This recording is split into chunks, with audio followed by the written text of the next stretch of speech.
My wife ran off with the CEO. Then everything she owned stopped working the next day. I still remember the exact moment Jessica told me she was leaving. It wasn't dramatic like in the movies. No thrown plates, no screaming match.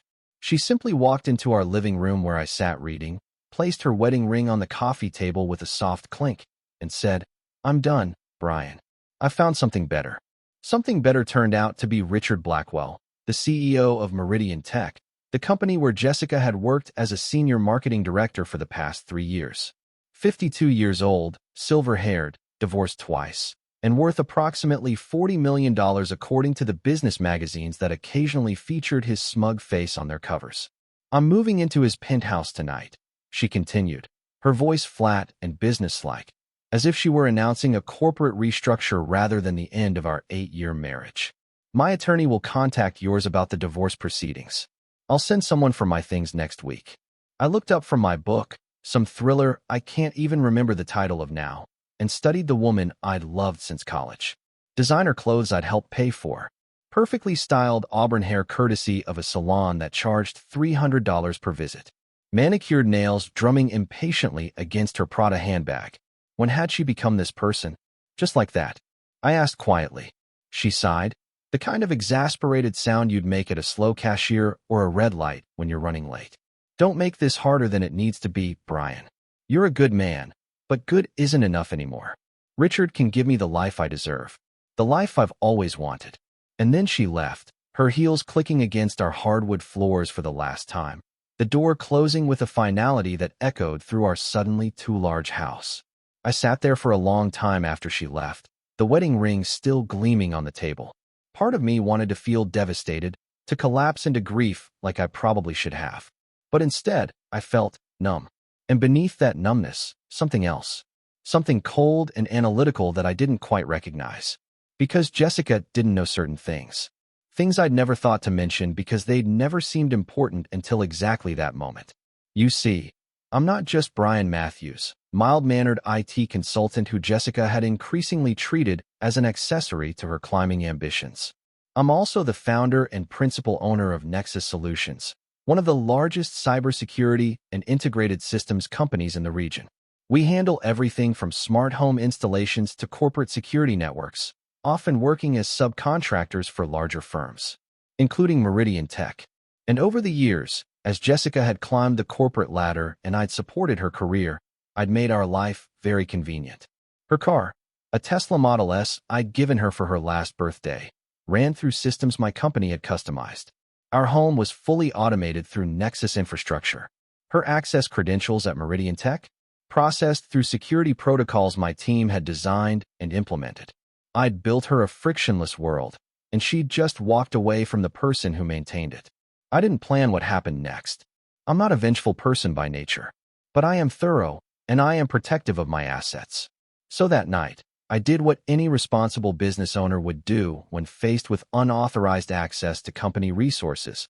I conducted a security audit. The next morning started early. At 6:47 a.m., my phone rang. "Brian? Brian, something's wrong with my car."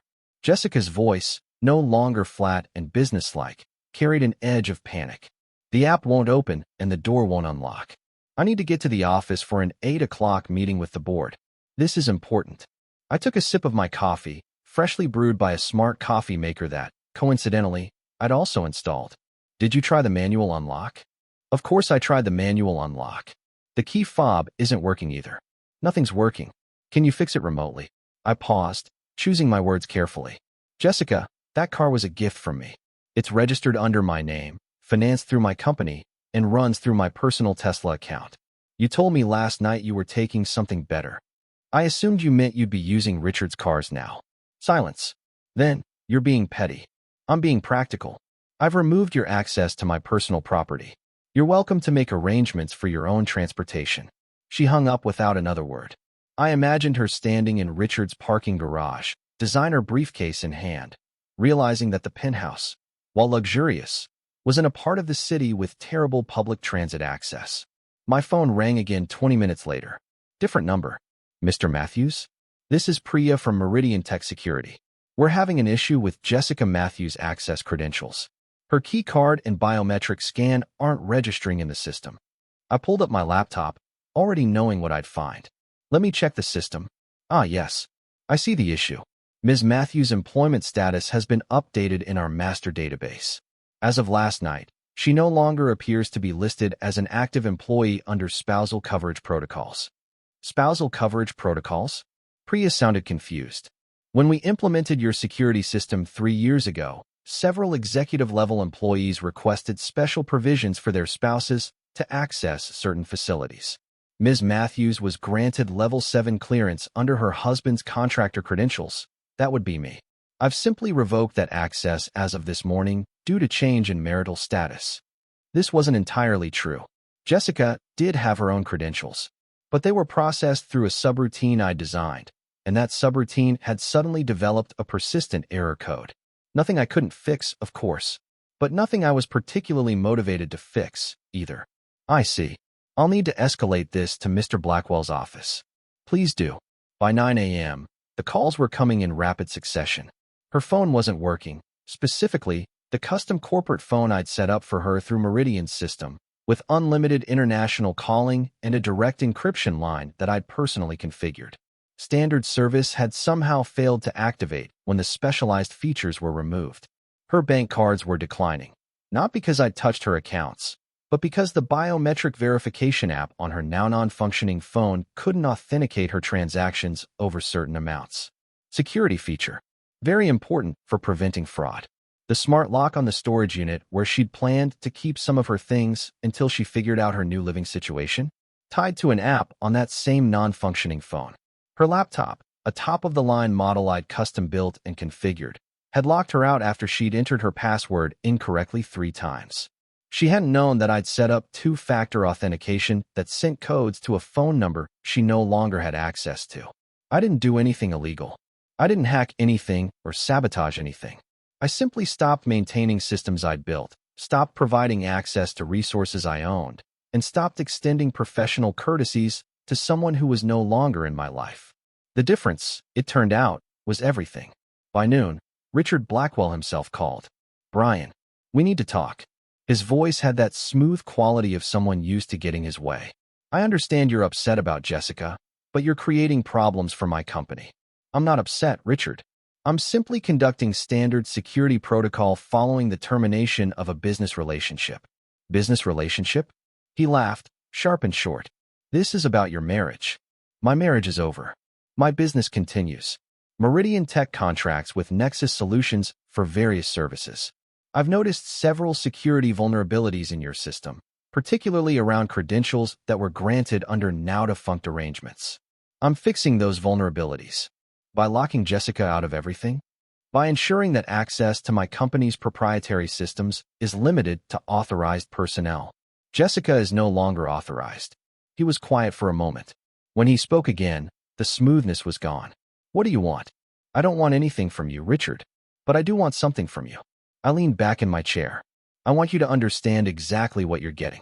"Excuse me." "Jessica is brilliant at marketing. She's charismatic, ambitious, and excellent at closing deals. But she's also someone who just walked away from an 8-year marriage without a backward glance because something shinier came along. Today, that's you. You're the upgrade, the something better." I paused.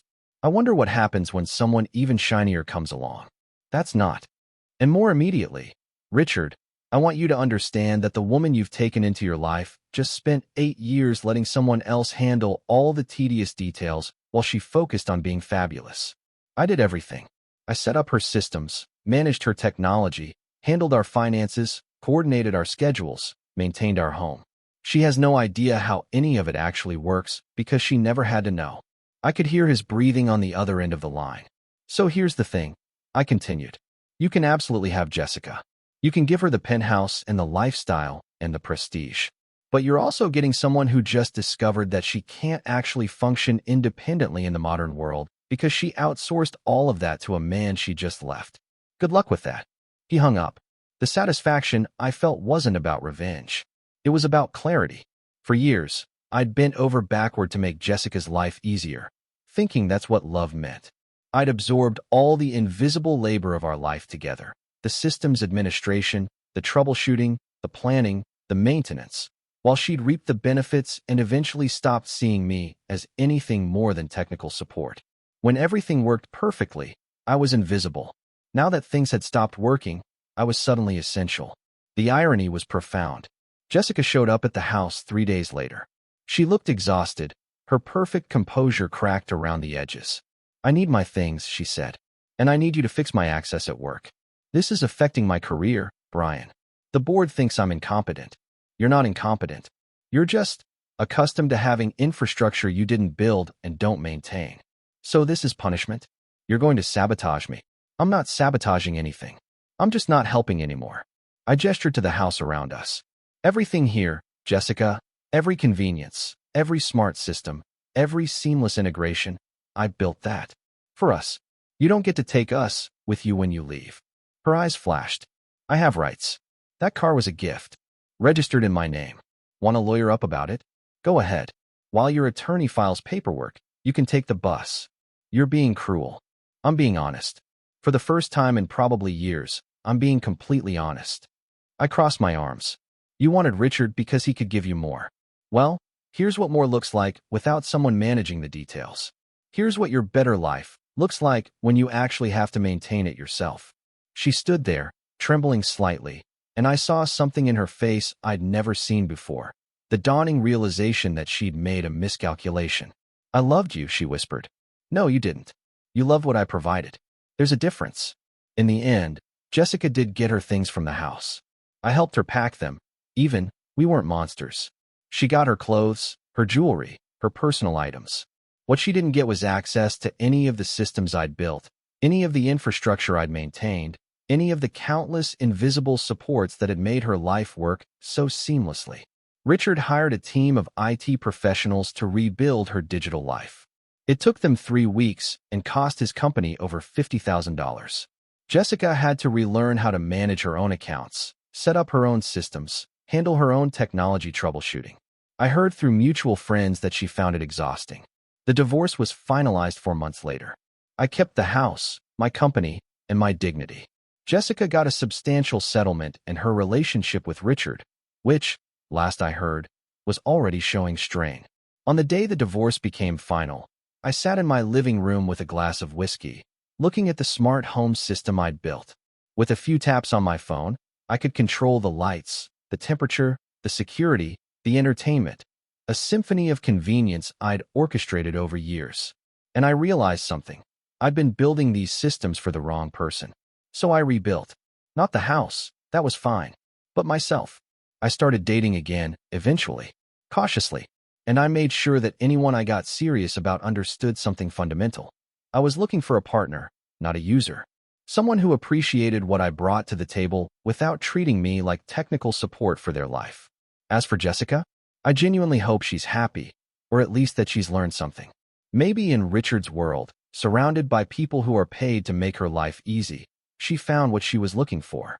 Or maybe she's discovering what I already knew, that the infrastructure of a life, the unglamorous, invisible work of making things run smoothly, matters just as much as the shiny surface everyone sees. Either way, it's not my problem anymore. The lights in my house dim automatically as evening falls, just the way I programmed them to. My coffee will be ready exactly when I wake up tomorrow. My car starts with a touch, my doors lock with a tap. My whole life runs on systems I built and maintain. And for the first time in years, all of it is just for me. That's not revenge. That's just better.